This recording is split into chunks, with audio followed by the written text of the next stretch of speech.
social media today is that you just can't tell who's lying and who's telling the truth. And, there's just too much information out there. And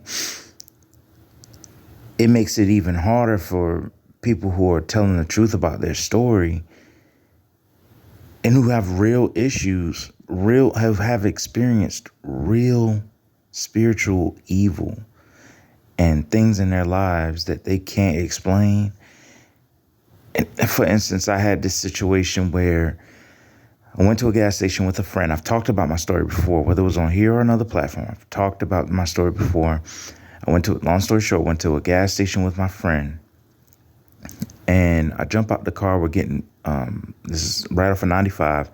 I jump out my car and I go into the store, and out comes this lady, short, gay lady, black woman, short hair, baggy clothes, right? And so she was like crying about how this guy read her mind in the store, and all he had her do was draw a tree. She was like, yeah, you got to try it. You got to try it. She was crying and she ran off to her car.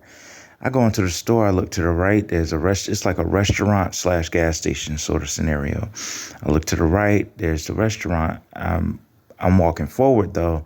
I go into the little food mart area to pick up snacks for the road.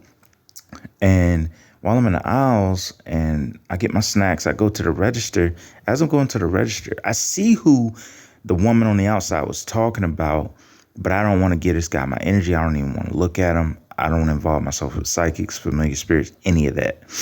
But I didn't want to look at him. But I saw who it was she was talking about. So I get ready to check out my stuff, right?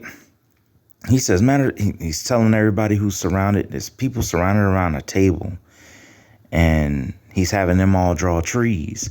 He's like, I can draw a tree and I can tell your story from the way you draw your tree. And he was like, matter of fact, I can even do it without it. This gentleman, talking about me, he was like, this gentleman here at the register, this, and this. And he said 3 particular things about me that nobody in the world would ever know. And I didn't even react.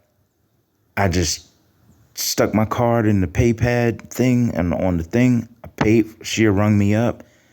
But you know that feeling when you feel like everybody in the room is looking at you? I'm like, how did this guy know these things about me? You know what I'm saying? There were some traumatic things that happened in my childhood. I'm like, how does he know that? So, I don't know. It's weird out here. We live in a spiritual world, man. It's real.